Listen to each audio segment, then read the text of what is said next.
Marvel Cinematic universe की iron man 1 से लेकर अब तक 2 दर्जन से भी ज्यादा मूवीज आ चुकी हैं और कई सारे टीवी शोज भी आए हैं। पर अगर आप इस सिनेमैटिक यूनिवर्स से नए नए जुड़े हैं तो आपको कब कौन सी मूवी देखनी है ये समझने के लिए मैंने एक वीडियो पहले भी बनाई है, जिसका लिंक ऊपर फ्लैश हो रहा होगा या फिर डिस्क्रिप्शन में भी आपको मिल जाएगा। पर हाँ, मार्वल के इस सिनेमैटिक यूनिवर्स के अलावा भी कई सारी अलग अलग मूवीज और टीवी सीरीज हैं जो आती रही हैं, जो कि मार्वल के सिनेमैटिक यूनिवर्स का पार्ट नहीं थी और उन्हें अलग से किसी दूसरे प्रोडक्शन हाउस या फिर खुद मार्वल ने ही अलग से बनाया था। पर अब कमाल की बात ये है कि वो सारी अलग अलग बनाई गई मूवीज और सीरीज के कैरेक्टर्स अब मार्वल के सिनेमैटिक यूनिवर्स में लौटने वाले हैं। इनमें से कुछ characters as it is universe में आ जाएंगे, पर कुछ को रिबूट करके एक नई शुरुआत दी जाएगी। तो इन सभी को समझने के लिए भी आपको कई सारी मूवीज और टीवी शोज को देखना होगा। और बात सिर्फ समझने तक ही नहीं है, ये मूवीज और सीरीज आप काफी ज्यादा एंजॉय भी करेंगे। इन मूवीज की लिस्ट में सबसे पहले आती है एक्स-मेन सीरीज। ये सीरीज मार्वल सिनेमैटिक यूनिवर्स के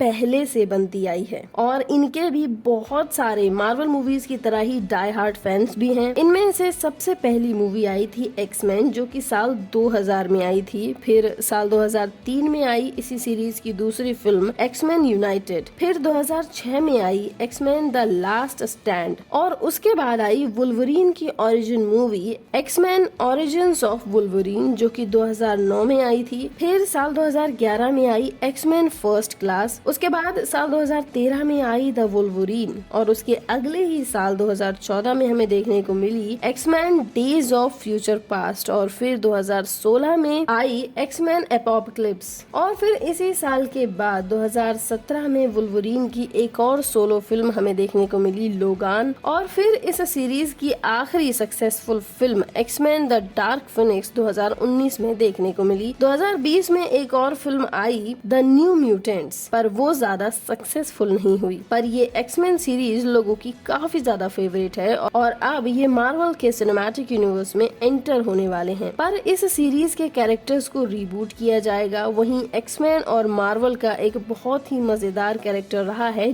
डेडपूल, जो एक्स-मैन की टीम के साथ भी दिखा है। पर इसकी सोलो 2 फिल्में आई हैं, डेडपूल 1 जो कि 2016 में आई और 2018 में आई डेडपूल 2, जिसके लोग काफी ज्यादा डाई हार्ड फैंस हैं और ये मार्वल के सभी कैरेक्टर्स पर भारी पड़ता हुआ नजर आता है। और अब मार्वल सिनेमैटिक यूनिवर्स ने डेडपूल की तीसरी फिल्म अनाउंस कर दी है, जो मार्वल के सिनेमैटिक यूनिवर्स का हिस्सा होगी। इसके अलावा बात करें recently I film doctor strange in the multiverse of madness की, तो इसमें मिस्टर फैंटास्टिक को दिखाया गया था, जो कि एक सुपर हीरो ग्रुप के लीडर हैं और वो ग्रुप है फैंटास्टिक फोर। फैंटास्टिक फोर की पहली फिल्म फैंटास्टिक फोर आई थी 2005 में और इस सीरीज की दूसरी film Fantastic Four rise of Silver Surfer आई थी 2007 में। ये दोनों फिल्म्स काफी ज्यादा पसंद की गई थी, पर इस सीरीज को 2015 में फैंटास्टिक फोर नाम से ही रिबूट किया गया और वो फिल्म फ्लॉप हो गई थी। पर अब इस फिल्म को फिर से रिबूट किया जाएगा या फिर किस तरीके से इसे मार्वल सिनेमैटिक यूनिवर्स में लाया जाएगा ये तो नहीं पता। पर हाँ, फैंटास्टिक फोर की जल्द ही एक और मूवी आएगी जो कि मार्वल के सिनेमैटिक यूनिवर्स का हिस्सा होगी। और मार्वल में अब सुपरनैचुरल और पैरानॉर्मल एक्टिविटीज से जुड़े सुपर हीरोज को भी इंट्रोड्यूस किया जा रहा है, जिनमें पहला शो आ चुका है मून नाइट और शायद बाद में इटर्नल्स को भी इसी टीम में रखा जाएगा। पर ऐसा ही एक सुपर हीरो काफी साल पहले इंट्रोड्यूस कर दिया गया था,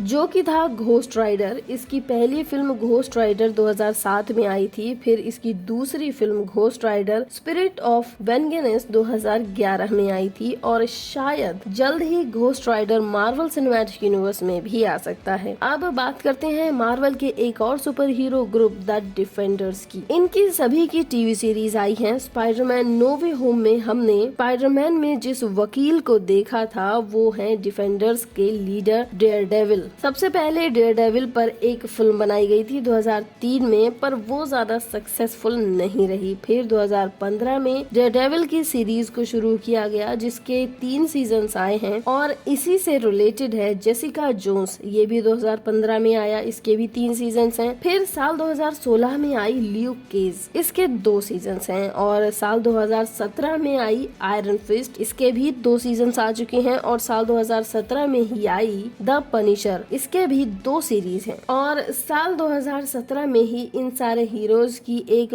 ग्रुप सीरीज देखने को मिली जिसका नाम था द डिफेंडर्स और इसका अभी तक सिर्फ एक ही सीजन आया है। 2021 दिसंबर में आई स्पाइडरमैन नो वे होम और इसमें स्पाइडरमैन का एक और विलन वेनम दिखाया गया था। हालांकि वेनम का इस मूवी में कोई खास पार्ट नहीं था, पर हाँ वेनम स्पाइडरमैन का एक बड़ा विलन भी रहा है और जल्द ही ये भी MCU के अंदर एंटर होने वाला है क्योंकि मूवी के लास्ट में ऐसा दिखा दिया गया था। और वेनम की 2 मूवीज अलग से भी आ चुकी हैं। वेनम 2018 में आई थी और दूसरा पार्ट आया 2021 में, Venom let there be carnage. और इसी मूवी के पोस्ट क्रेडिट सीन में इसको स्पाइडरमैन नो वे होम से जोड़ा गया था, तो जल्द ही वेनम भी MCU का पार्ट बनने वाला है। पहले ये सारी मूवीज नेटफ्लिक्स पर थी, पर अब आप इन्हें डिज्नी प्लस हॉटस्टार पर देख सकते हैं। ये तो वो मूवीज और सीरीज हैं जो कि मार्वल के सिनेमैटिक यूनिवर्स के अलावा मार्वल बनाता आया है और अब ये सारे के सारे कैरेक्टर्स एक एक करके मार्वल के सिनेमैटिक यूनिवर्स में आपको देखने को मिलेंगे। हो सकता है इन्हें देखने में थोड़ा इंतजार करना पड़े, पर हाँ ये होगा जरूर। तो उम्मीद है कि आपको